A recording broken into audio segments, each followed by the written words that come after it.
अवुल पकीर जैनुल अब्दीन अब्दुल कलाम रामेश्वरम में पैदा हुए एक छोटा सा टाउन इंडिया के साउदर्न कोस्ट पे। उनका बचपन बहुत ही सिंपल और हम्बल था। कलाम जी के शुरुआती दिनों में घर की फाइनेंशियल सिचुएशन अच्छी नहीं थी। अपने फैमिली को सपोर्ट करने के लिए उन्होंने न्यूज़पेपर्स भी बेचे, लेकिन उन्होंने कभी हिम्मत नहीं हारी। यंग कलाम के अंदर नॉलेज के लिए एक ऐसी प्यासी थी जो कभी बुझती नहीं थी। पढ़ाई में कलाम जी बहुत ही टैलेंटेड थे। उन्होंने अपनी स्टडीज में स्पेशली मैथमेटिक्स और साइंस में बहुत अच्छा परफॉर्म किया। एरोनॉटिकल इंजीनियरिंग में उन्होंने हायर एजुकेशन किया। उनकी कड़ी मेहनत और डेडिकेशन ने उनके एक्स्ट्रॉर्डिनरी जर्नी के लिए रास्ता बनाया। रामेश्वरम के किनारों से वो सितारों को छूने के लिए उठने वाले थे।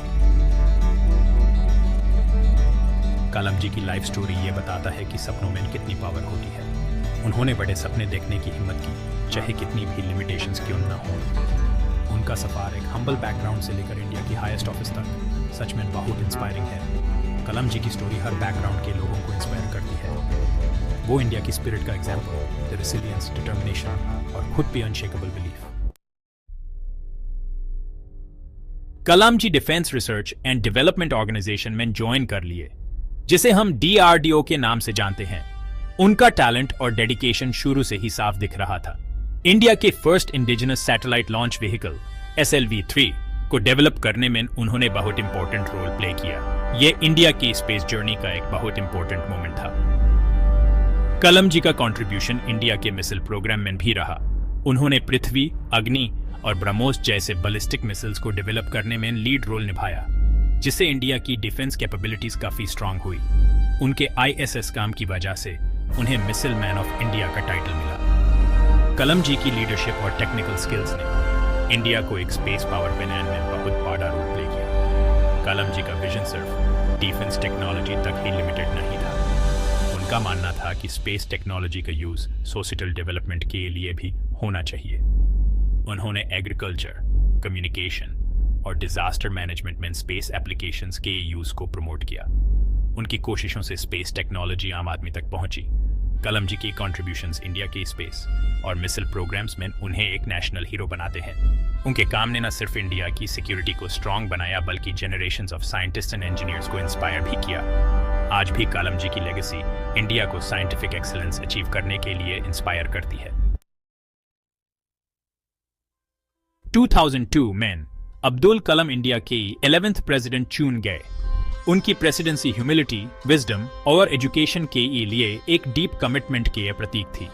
कलाम जी हर बैकग्राउंड के लोगों से कनेक्ट करते थे। कलाम जी को पूरा यकीन था कि एजुकेशन इंडिया को ट्रांसफॉर्म कर सकती है। उन्होंने प्रोग्रेस लाने में साइंस एंड टेक्नोलॉजी की इंपॉर्टेंस पर जोर दिया। वो प्योर डैशमैन स्टूडेंट्स से इंटरेक्ट करते थे, उनके माइंड्स को इग्नाइट करते थे अपने डेवलप्ड इंडिया के विजन से। कलाम जी की प्रेसिडेंसी उनकी एक्सेसिबिलिटी और सिंप्लिसिटी के लिए जानी जाती है। वो अपने आप को पीपल्स प्रेसिडेंट कहलाना पसंद करते थे। उनका मानना था कि एग्जाम्पल बनकर लीड करना चाहिए, और अपनी ह्यूमिलिटी और वर्क एथिक से लाखों लोगों को इंस्पायर किया। कलाम जी की प्रेसिडेंसी इंडिया के यूथ की पोटेंशियल में उनके अटूट विश्वास का प्रमाण थी। वो उनमें देश का फ्यूचर देखते थे और अपना समय उनके ड्रीम्स और एस्पिरेशंस को नर्चर करने में डेडिकेट करते थे। उनकी लेगेसी आने वाली जनरेशंस को गाइड और इंस्पायर करती रहेगी। कलाम जी का सफर भी आसान नहीं था।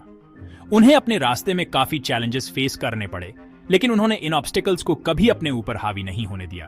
वो फेलियर्स को सक्सेस की सीढ़ी मानते थे। ऐसा ही एक सेटबैक उनके करियर के शुरू में आया। SLV-3 लॉन्च, जो कि उनके दिल के बहुत करीब था, इनिशियली फेल हो गया। कलाम जी बहुत ही डिसअपॉइंटेड हुए, लेकिन उन्होंने हार नहीं मानी। निराशा में डूबने की बजाय कलाम जी ने नए डिटर्मिनेशन के साथ अपनी टीम को लीड किया।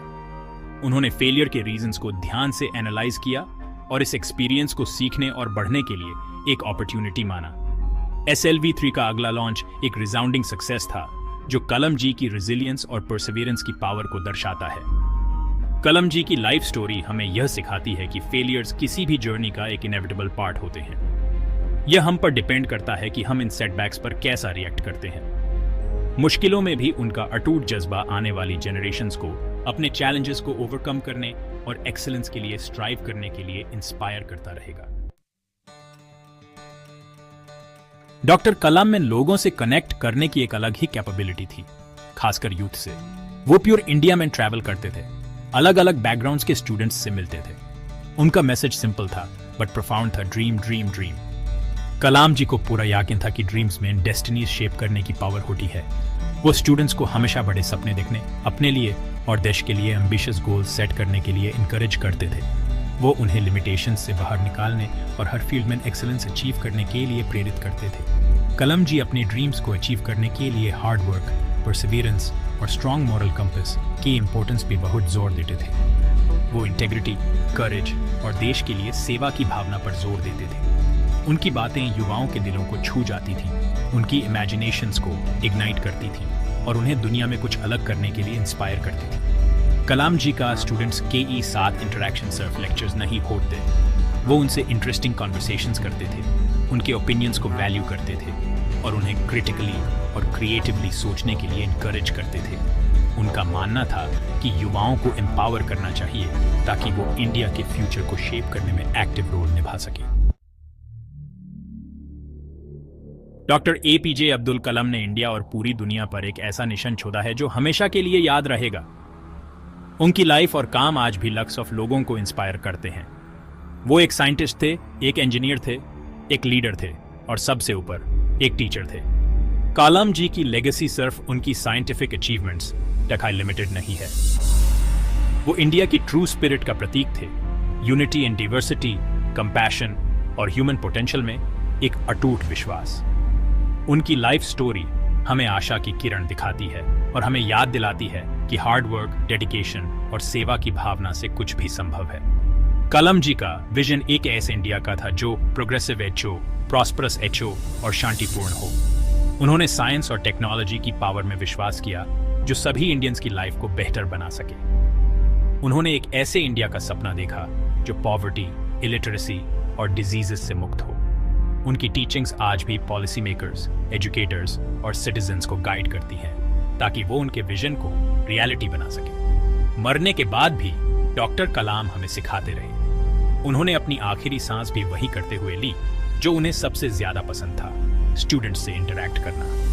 उन्होंने अपनी लास्ट ब्रेथ उसी न्यू जनरेशन के बीच ली जिसे वो हमेशा इंस्पायर करना चाहते थे। उनकी लाइफ और लेगेसी हमेशा के लिए सिट अराउंड में चमकती रहेगी, आने वाली जनरेशंस के लिए एक गाइडिंग लाइट की तरह।